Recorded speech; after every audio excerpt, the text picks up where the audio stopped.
pass her. What the fuck am I playing with? I'm playing with some bullshit. 4 for 8, 0 for 2. Oh, that shit is fucking. Yeah, bullshit. I got a game. Is referring to the Yautja. She's able to get in. Yeah, you know I can really average the same amount as you. Don't say my numbers. The contrast of shadows and moonlight, the falling snow, the glowing. I only got 10 points. What the fuck? Oh, hell no. Hell no. Oh yeah, right here, Jake. Oh what? Made that shit too. Oh my god. Oh what? What? 2K is hoeing. Severing the arm is an important step of this plan. Man, it's fucking Chris. He's on the board. I've been giving it to him. He ain't passing it. Hey. Hell no, football. Hey. 10 seconds. How was your day, gang? I'm on that. Come on, Scott. Our boy. Oh, my arm is sore as fuck. Alright, baby. He's not down for the count yet. He rises from the mud like a shot in Apocalypse Now. The creature. I love it. Two shorts and carrots Dutch, leading the Jungle Hunter in the final element. Right here, Jerry. Oh, I'm surprised you made that pass. You got 50 pass. Adrian Brody had to do this in Predator. I'm gonna do it for you. Do it off another nigga pass, so let's give him a little boost. We got to relay pass. Drop, bitch! Standing here looking at you. I did drop pussy. You didn't see what just happened? It made me jog back. Oh my fucking god. Take that shit off. I blocked to his fucking shot. Yeah. Okay. I got a bad though. Nigga be flying every single time. I know, they always do. Fuck, my bad, Chris. That was a horrible pass. We'll just try and see what happens. I actually think what ended up coming out was very effective. We've done it all. Olive Garden now delivers. Only at olivegarden.com. Why y'all just get silent, bro? Sorry, that you see that? Damn, nigga. Damn. Oh! Oh, God. He really show us how to do his shit. He did it over 3 niggas. I'm gone. Love though. Right, so, oh, you ain't lunch. Hey! Set him up though. I see why he didn't launch. He should have. Okay, I'm done. This nigga went over 100%. This nigga going on the bounds. Hit that shit. Hit that shit. I'm trying to hit Chris. The nigga jumped. God damn it! This goddamn. The animation, we get a chicken version of the credit scene after Naru is anointed warship. 3 Yautja ships appear in the sky. Lame, their failed brother. A nigga can't breathe. Ooh wee. He's a motherfucking bitch. Oh fuck. Killers. We know that these ships probably return to capture Naru. That's how you drop, huh? As we see the scene. And I assume that the feral predators probably from that bog, or else an archaeologist might find that someday as well. Oh my god, daddy. What the fuck did this nigga just say? The inspiration that little girl felt for her, and that girl could have taken over as war chief for this time. What you on, Scott? You on bull? That shit the fuck up out of here, nigga. That my mans. What you talking about? This movie, Prey, is my favorite. Just fucked up. Oh, that's good. I see it. Yup. Big dog. Lobs. Told you. You. not lobby. Hey! That nigga is not lobby. You know this nigga can't catch him. No, this nigga This nigga just ditched that shit. You see that shit, boy? What it is? You know I want 3s more than 2s. I ain't gonna lie. YouTube members. This nigga can never take accountability. You missed the lob. I know I missed a lot, nigga. 3 more than 2. What the fuck? Oh, that's a block. I had 2A. Let me rock, man. You want 3 more than 2. Hit me. I'm pulling. Oh my god. I'm pulling. I'm God. I'm pulling. We pulling back here. Airplane, bro. We pulling back here, baby. Oh my god. Oh, he got me. Okay. Bro. This nigga's garbage. 30% ABV. Oh my god. Oh, that's supposed to go to Drew's. God damn it. No. Murder. Utopia. Go. You're a rebellion that tastes like nothing you've heard before. Surf me, sip slow. Don't Throw go. the ball. Sam Adams Utopia. Okay, That was got a it. lob right there. That was a lob right Like, there. my nigga, I'm wide the fuck open. He got badge, bro. I respect badge. Y'all niggas don't. He Nigga, even. I had a badge and my shit I disappeared. didn't know he was going to, bro. Well, What the should fuck? have had it disappear, bitch. Do better. What do you mean? I've been calling for it. Only weapon he really utilizes. I didn't hear you call for it. Got you. By 11 before use. Y'all niggas Nigga said I only heard JD call. You don't. Than that of the jungle hunter. Got I ain't you. even gonna lie. I got a handphone in one Got ear, you. bro. Got you. The loudest nigga, bro. Yeah. Dangling below, Yeah.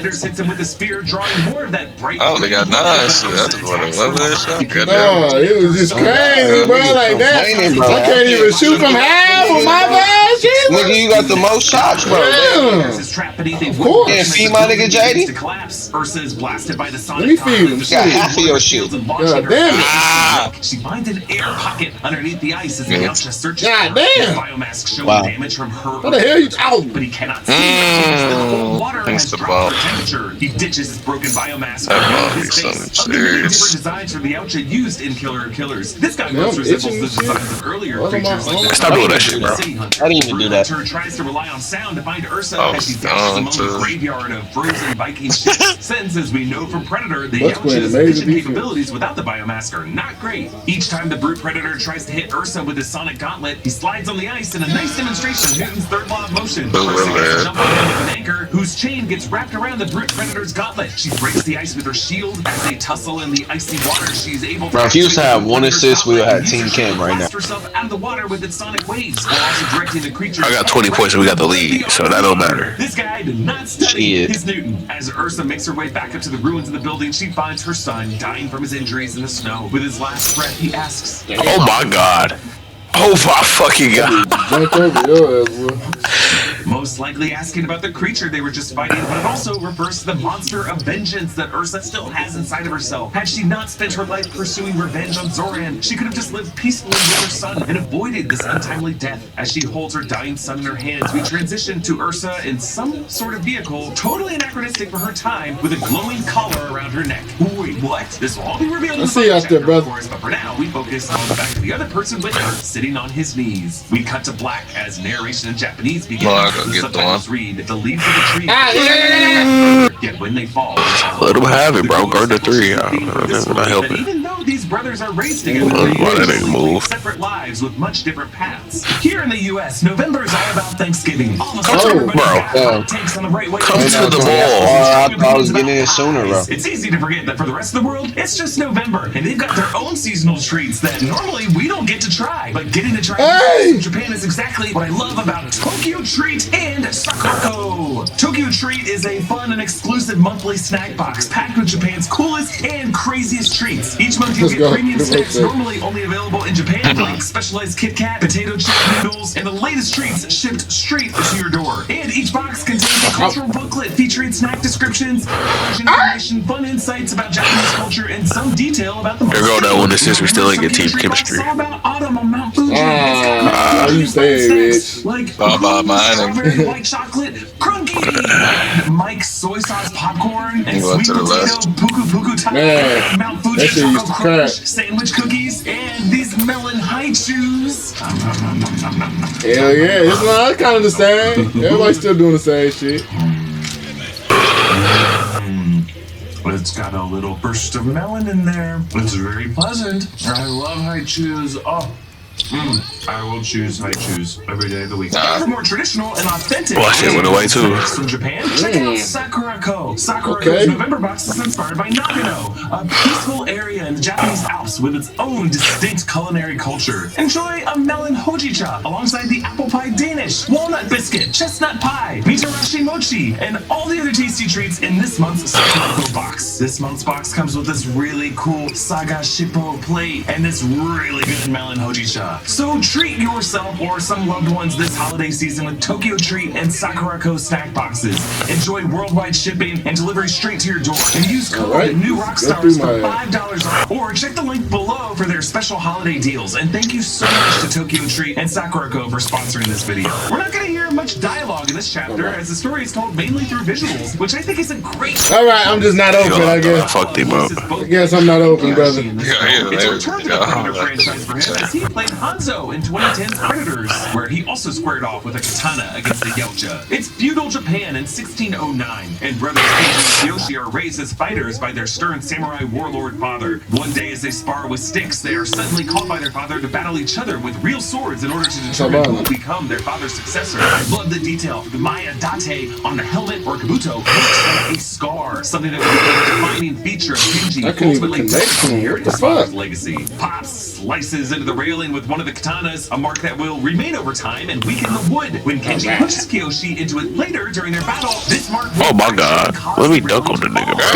all a symbol of how the mark their father makes in their relationship will weaken and splinter. Alright, man. Alright, man. I guess you don't see me either, brother. It's clear that Kiyoshi doesn't it's all cool, bro. Ultimately decides it's all cool.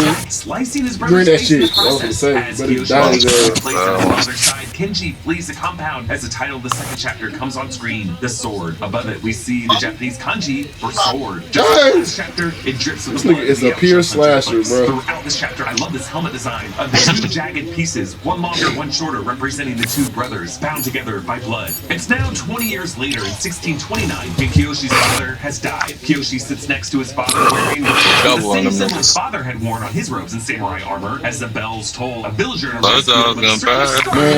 exactly what this means. Kenji collects his weapons from his hidden stash as night falls. Kenji will wear all black to storm the compound, what we might consider to be ninja. I say it's more of a wearing all black was really an invention of Japanese. I can't explain it. I don't know what type of internet this is. These motherfuckers don't give a fuck. That's the type of internet this is. Don't give a fuck internet. Ninjas didn't just wear all black. Network ass as hell. These motherfuckers do whatever now. Civilians, royal servants, or post whatever and get views. At night, it would make sense for a ninja to dress in black. So considering Kenji will storm the compound at night, his outfit here does make some sense. But unbeknownst to anyone, a Yautja sits on top of a tick of Casablanca. I think it would be a little goofy in live action. I just got on my girl ass with man with all that fun and all the gore and the shit. She gonna tell me, oh, how you want me to act in public then? I told her ass, good night, guys. Get the fuck away from me. Good night, guys. Lodges one of the Yautja's I just got on my girl ass with man with all that friendly shit. She gonna tell me, so how you want me to act in public then? I told her ass, good night, guys. Get the fuck away from me. Good night, guys. Yeah, this light gun though. Oh my god, I ain't never talk like that before. Come on, get the fuck. My shit dropped down to 31. Oh, hell no. The Yautja's harpoon misses Torres' plane and instead hits the falling fuel tank, creating a huge fireball. Hell no, hell no, hell no, hell no, hell no. 31 is crazy. I need that back up. With Bandy and they climb to cool their engines. I like this shot where the camera is fixed to the wing as Torres noses up his plane. Motherfucker gotta say at least 40. It's now horizontal. That way we can see all the aircraft in frame. Get him out your ass. On through. Kind of a versatile word in Spanish, but here I think he's saying, go ahead, or do it. That was the curse. Tried to learn the Jungle Hunter in 1987's Predator, and many other characters would when he came down, hold up. Yautja have also been called motherfuckers, but usually perceived by you are one ugly. As her control panel frees over, Bandy keeps running to buy Torres some time. He's hit by this nasty disc with hot ropes that cuts his plane apart. Doggy bag. Loses track of Torres' plane as they break through the clouds and drop back down toward the surface. Torres keeps his engine off and glides behind behind the ship, shooting out one of its engines. Now that the hunter knows he's here, Torres turns his engine back on and dives toward the ground with the Yautja in pursuit. We get this funny scene with some French Vichy soldiers sitting at a table, and one of them asks the other in French if he has visited Rick's Cafe, which is a reference to the film Casablanca, where Humphrey Bogart runs Rick's Cafe American in Casablanca in Morocco during World War II. So this dogfight is currently happening over the skies of Casablanca. As Torres dives between the buildings, the Vichy French start firing. The Yautja craft tries to stay cloaked, but the stealth starts to fail as it takes hits from the anti-aircraft guns. Jack Daniels starts here, from cave spring water to sugar maple charcoal, to smooth Tennessee whiskey, made by those who pour everything into their craft. That's what I got this drink in my cup. Torres leads the craft to a naval battle in open water. The alien ship takes more damage and hits the water. I'm about to put in her butt.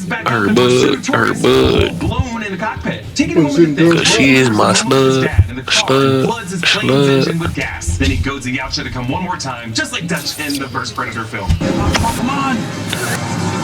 Come on, you son of a bitch, shoot me down! The pilot Predator fires the harpoon as Torres unfurls the parachute to drag the whole plane backwards, causing the harpoon to slam the gas-filled engine that was a failure. blowing it up completely. The explosion is incredibly large, likely a self-destruct feature intended to destroy all evidence of the alien craft should it ever be damaged beyond repair, similar to what the Jungle Hunter does at the end of the Predator and various other Predators try to do. Torres lands in the ocean and fires a rescue flare. Sometime later in his dad's garage, Torres works on an engine as If We Should Ever Meet Again by the Morning Morrison Orchestra plays on the radio. He and the Yautja are indeed. The building begins to shake as the metal from the war rattles off a nearby table. It kind of looks like a Navy and Marine Corps Medal for Heroism, which was the highest non-combat decoration awarded for heroism to the members of the United States Navy and the United States Marine Corps. I guess fighting an alien ship didn't count as combat, or just whoever awarded it didn't believe that there was an enemy aircraft that he was fighting against. As he steps outside, a huge Yautja ship decloaks and targets him with a classic 3-point laser. As it abducts Torres and takes off, we see the large crop circles left behind in the sugarcane. Finally, an explanation for crop circles. This is the beginning of the 4th and final chapter of the film. Though it doesn't get an official title, it's often just referred to as the battle. Torres awakes from being cryogenically frozen. This explains how these 3 different protagonists from across 1,000 years can be in the same place at the same time. It appears that the Yautja return to abduct those warriors that are able to defeat their hunters. He's taken by some Yautja sentry, whom he calls the derogatory term pendejos, and is thrown in a transport with Ursa and Kenji. Here, the language barriers become an issue. Ursa spits in his hand. Man, in a film, it pisses me off. Kenji asks in Japanese if he killed one of the demons as well. Torres tries to teach some of the Japanese he learned in basic training in the military, but it doesn't go well. Our 3 protagonists are taken to an arena with a skull in the center. Presumably, we are on Yautja,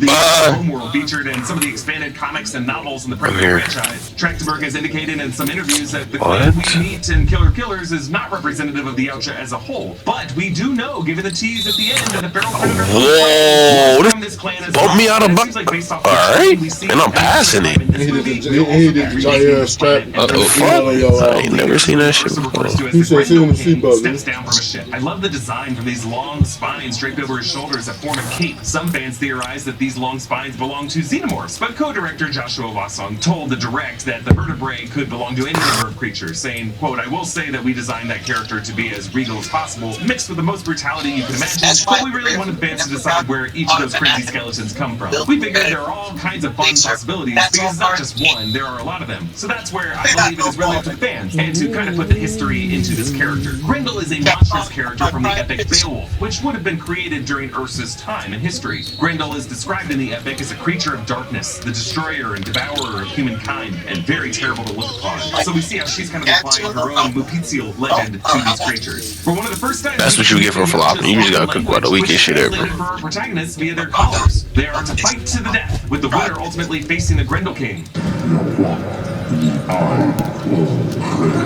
Become the killer of killers, the titular line. A Yautja prisoner is brought forth to demonstrate that the collars can blow up your head, and the crowd does a ceremonial blood sacrifice with their wrist blades. Each warrior is given a weapon of their tribe. Ursa gets an axe, Kenji gets a katana, and Torres hilariously gets a flintlock pistol, and yes, it is the Raphael Atalini pistol that Naru received in Prey, and then eventually given to Harrigan in Predator 2. Ursa immediately starts attacking, but Kenji and Torres try to convince her to work together. The Grendel King releases a huge beast into the arena. I ain't even got now. I was super big too, just looking at the last play. On the back of his head, The Beast swallows up one of the guards, his arm getting severed in the process. The Beast swallows Torres whole. He used the dead guard's severed wrist blade to attack the animal from the inside. Ursa finds a shield, her weapon of choice, and she and Kenji start attacking the Beast from the outside, eventually killing it. They remove the Beast from the arena, with Torres still inside. Kenji refuses to stop fighting, screwing up Ursa's desire to die in battle so that she can meet her son in Valhalla. But Torres returns and is able to remove everyone's collars with the dead guard's wrist gauntlet. They make the Saints will be lost for a while, yeah. Ursa and Kenji work to take him down. Torres sneaks onto his ship. Torres is able to get the ship airborne, but as Ursa and Kenji run for the door, Kenji sacrifices his arm to save Ursa. As the three of them take off, a Yautja guard uses a harpoon gun to catch them before they get away.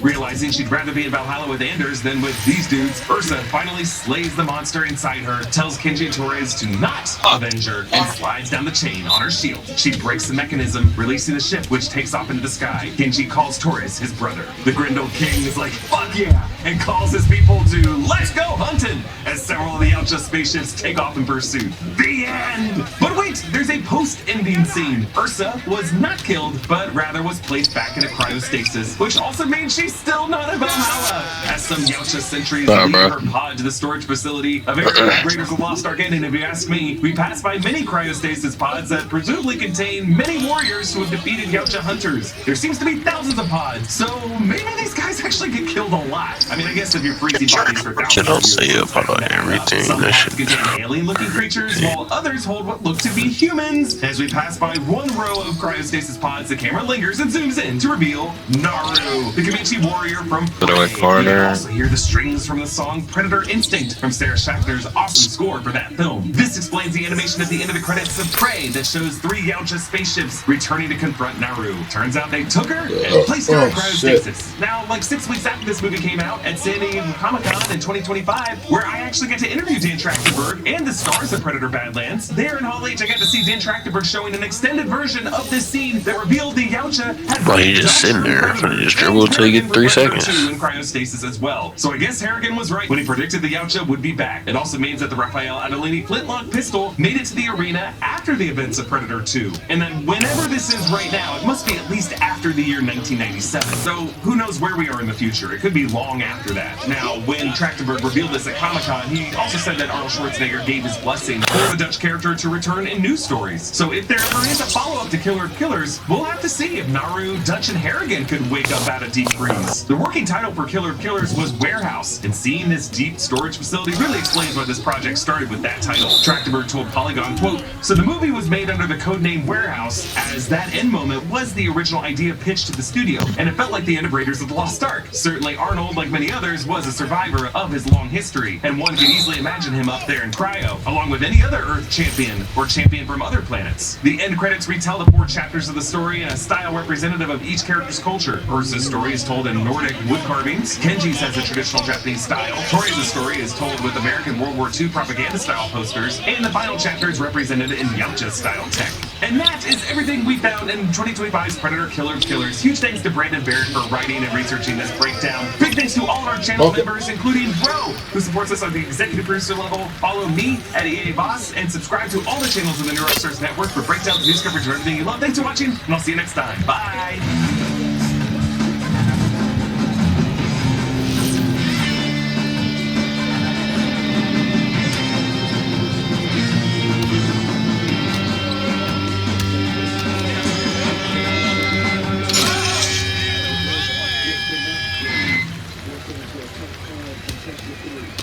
Never-ending Pasta Bowl is back with our new spicy creamy sauce, starting at $13.99.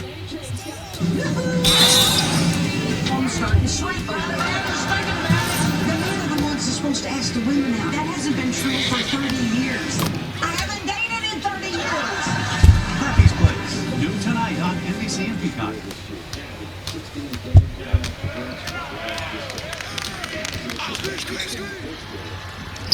Welcome back to New Rockstars. I'm Eric Voss, and we have finally learned part of the original plan for Avengers: The Kang Dynasty before Marvel Studios moved away from Kang as big bad in the multiverse saga to Doctor Doom. And screenwriter Michael Waldron, the one guy involved with both the Kang and the Doom versions of the 5th Avengers movie, confirmed that part of that original plan involved the Young Avengers and this one particular Kang variant from the Ant-Man and the Wasp Wasp Quantumania mid-credit scene. I'm going to break down what we just learned and everything we know about the shifting plans for this film. But before we get into it, be sure to check out nerdriot.shop, where we have a ton of great nerdy items that make amazing gift options as we head into the holidays, especially this spooky Face Your Fears shirt. Okay, so by now you know that Marvel Studios' original plan for the 5th Avengers film, as they announced it at San Diego Comic-Con back in July 2022, was for the film to be called The Kang Dynasty. And it was going to be written by Jeff Loveness, who wrote on the Loki series and wrote the script for Quantumania, and that this movie was going to be directed by Shang-Chi director Destin Daniel Cretton. From the little that was announced at the time about that version of the movie, we could assume that Jonathan Majors' Kang the Conqueror would be a big part of it, and Benedict Cumberbatch said in an interview that he was told he would be part of that version of the movie as well. Mike Waldron, who wrote the final screenplay for Doctor Strange in the Multiverse of Madness and was the head writer on season 1 of Loki, was attached to write the following Avengers movie, Avengers Secret Wars. Audiences had begun to get to know the character of Kang and his relationship to the multiverse in the finale of in July of 2021, and then more about him in Ant-Man the Wasp Quantumania in February of 2023, followed by Loki Season 2 in November of 2023. Basically, the Kang variant He Who Remains defeated all of his variants in a previous multiversal war by harnessing the power of Elias. He Who Remains then created the TVA and its void dumping ground, as well as the sacred timeline that the TVA would maintain. Sacred timeline, of course, being the full history of the 616 MCU as we've known it. He did this as a way to prune all branches of history that would lead to the existence of one of his rival variants, just so that he could stay in power. But He Who Remains was killed by the end of Season 1, a death that Loki affirmed by the end of Season 2 by replacing He Who Remains and his sacred timeline as the new god of stories of all of existence. Season 2 also established Kang variant Victor Timely, who is part of a double-inspired origin of the TVA alongside OB,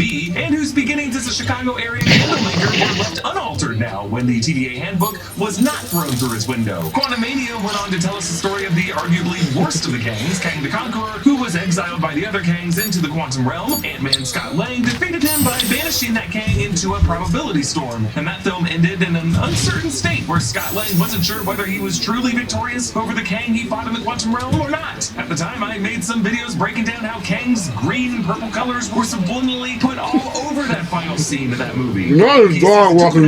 Referenced those events in the form of a TVA case file about Scott's fight with Kang in the quantum realm, with the implication that the other variants of the Kang Dynasty were all still on the loose. Really, the clearest vision that we received for Avengers the Kang Dynasty came in the mid-credit scene of Quantumania. We saw 3 Kang variants, Immortus, Pharaoh Ramatet, and the Scarlet Centurion, worrying that the Avengers killed the Exiled One and that the heroes were beginning to touch the multiverse and take everything that the Kang Dynasty built. So Immortus says, "Let's stop wasting time," and he called in all of the other Kangs from across the multiverse. And we see a vast arena of appearing Kangs, all screaming for some reason. And the last of those screaming Kangs we saw before we get to black was this one Lizard Kang. In general, the imagery was taken directly from 1988's Avengers 292 by Walt Simonson and John Buscema, when the Kang variants similarly debate in a big old amphitheater setting like this. Really, the whole idea of a smaller council of Kangs had been introduced back in 1986's Avengers 267. So that's what we had to look forward to for the next Avengers movie that Loveness and Waldron. Nowhere to go. But those plans began to change with Jonathan Majors' legal troubles that came up starting in March 2023 that ended with his conviction in December 2023, at which point he was fired from Marvel Studios. And joined me and my colleagues who had already expressed their concern back in February that Marvel should not have committed so hard that all of the versions of Kang had to be played by one actor, especially since the Loki series and Spider-Man No Way Home established the convention that variants of characters can sometimes just have the appearances of other actors. But Marvel had already begun to talk about switching from Kang to Dr. Doom as the primary villain of this era of films back at their Palm Springs retreat in September 2023, and we know that Robert Downey Jr. was approached ahead of that in August of 2023. Marvel Studios confirmed their new plan for Dr. Doom at San Diego Comic-Con in July of 2024, where both the 5th and the 6th movies would now be directed by the Russo brothers, titled Doomsday and Secret Wars, and both written by Stephen McFeely. By now, Destin Daniel Cretton had left the Avengers 5 project and took on directing Spider-Man Brand New Day. Jeff Loveness took a bit of a mental health break, as did Peyton Reed after Quantumania. But since then, as Avengers Doomsday has been in production in 2025, we know that Mike Waldron has actually come back to help Stephen McFeely and the Russos craft this new Doomsday script. As principal photography for Doomsday wrapped a month ago, on October 2nd, Waldron clarified to the Wrap what his Doomsday scripting duties included. They asked, "So you're writing on both Avengers Doomsday and Avengers Secret Wars?" And Waldron, "Big on protein, low on sugar, huge on flavor. Sucker. Quest, it's basically cheating." Hey man, you smell too good to be sitting inside. Get up, get out there, and put your axes to it.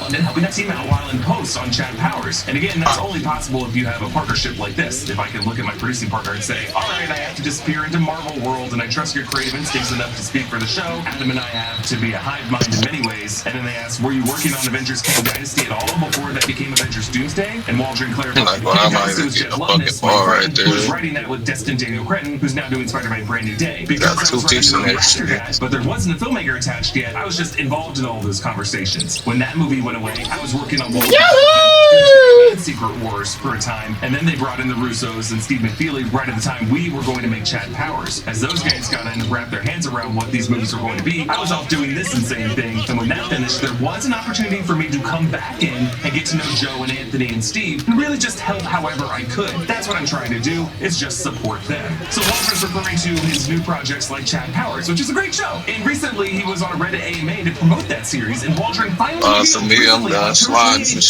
part of his and Loveness's plan for Avengers: The Kang Dynasty would be. Without spoiling anything, as you're a writer on Avengers: The Kang Dynasty, is there anything that you learned from those initial drafts of the script that moved over to help you write for the new version, Avengers Doomsday? Waldron responded saying this: Jeff Loveness and I spent an afternoon pitching on the Young Avengers defeating a version of Kang.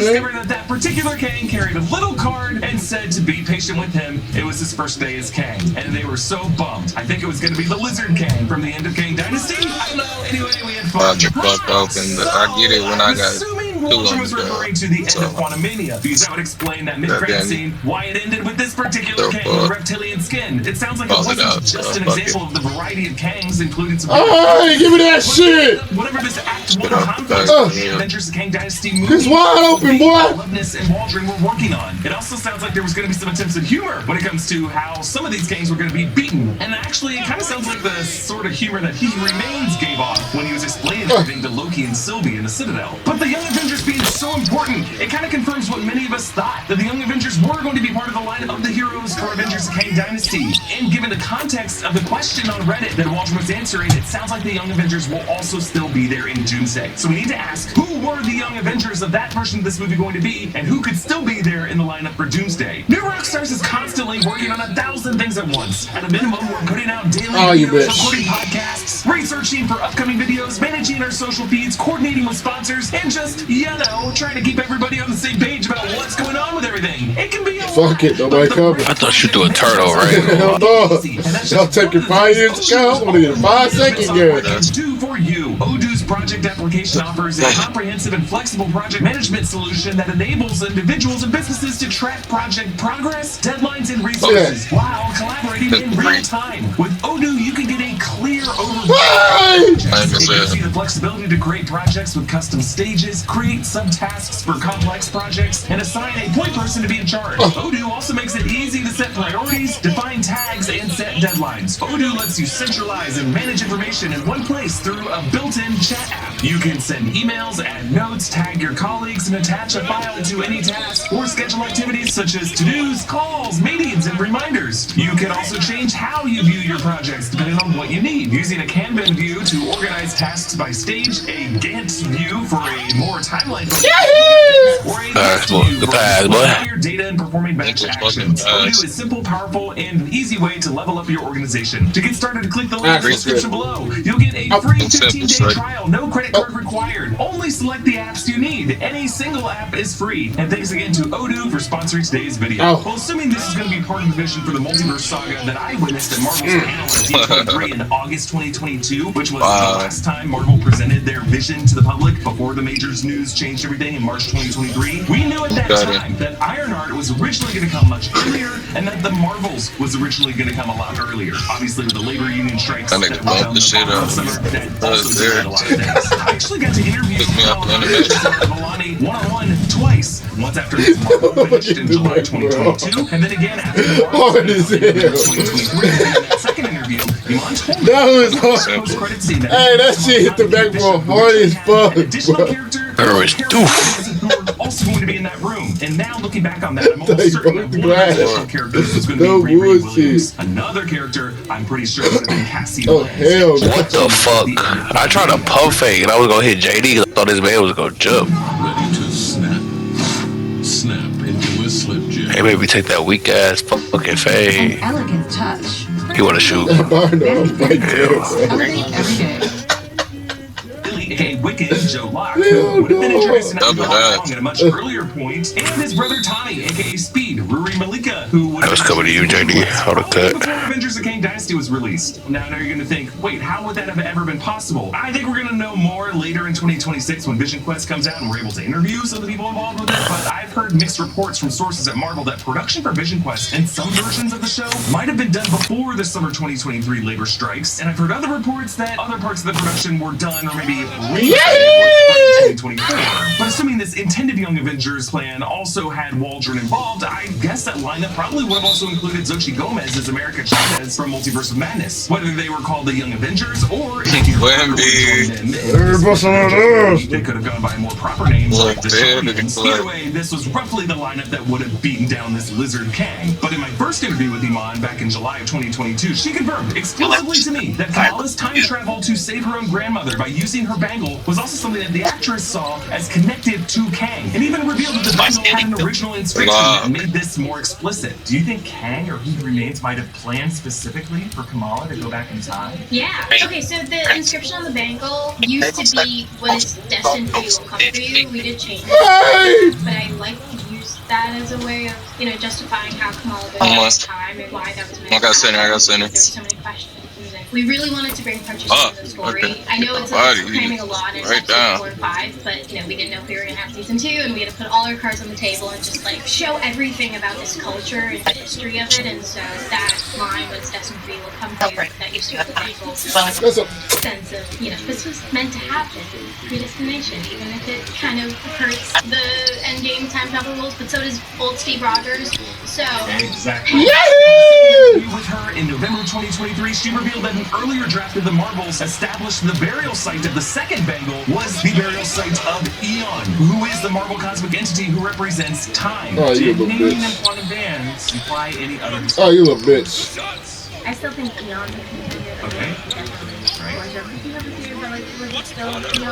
My just explanation of canonically Eon created them. My theory is that they're not going to make Eon, at least right now, a physical presence. I don't think they'll say both Eon. got Crasher. They There's a funny as version of hell. the script where Darben actually named God's Eon, like this was his grave or something, and he found it. In my head, that still makes sense. So Kamala having power over a bangle that would allow her to keep up with Kang Dynasty's ability to manipulate timelines, plus Cassie Lang's experiences with Kang the Conqueror, plus the history of the rest, including the inherited chaos magic of the Scarlet Witch, gives us some insight into how kids like these would have been able to stop one of the Kangs, even if it was the shittiest one, the newest recruit to the dynasty. I also think Kate Bishop's involvement to the story. Some insight into the original Kang The vision is crashing. On Breakfast Club Power 105.1. I don't know. I don't know if there's the difference between gossip and then the difference between anything else. Damn. Of course. In this situation to know. I know they had big plans for that. So whatever transpires. Now, in the past 18 months, you may have seen this document or maybe some social media threads by accounts like Exiled Scooper in August 2024 summarizing the script, claiming to be a Swear to God, I did not take that shit up. I swear to God, I didn't. I didn't even want it. 2023. I have to say, I didn't even want it. While it has been circulated in Shit, I was calling for it, guys. That's the guy see shot If you've for. never read any screenplay before, you can easily tell how this represents an AI slop, or maybe just derivative cliche-filled fanfiction that too closely resembles AI slop, put in an exposition-heavy format that no professional screenplay actually does. But really, the story follows the Kang from Quantumania drifting through an abyss, seeking Ravonna Renslayer, recreating some Gladiator-inspired hand-through-wheat-stalks visuals, culminating in some very easy-to-bullshit fan casting of Avenger lineups against the 3 heads of the Kang Dynasty that involves landmarks from major world cities getting destroyed a la Independence Day. If you want a full breakdown of the script, New Rockstars actually has had some They just gonna play the fog game. this insane script that might even involve a staged reading by our full staff just to demonstrate how ridiculous it is. But when it comes to what version of the Young Avengers will stay in Avengers Doomsday, there was that concept art leak from earlier in 2025. Concept art that the Russos said we were free to share in our videos because they said it was art for a version of the movie that they were working on. But this art did come from an official artist who worked at Marvel Studios, and in the visual we see this bar setting with Wong, Peter Quill, Kate Bishop, Cassie Lang, Tommy, Bailey, Kamala Khan and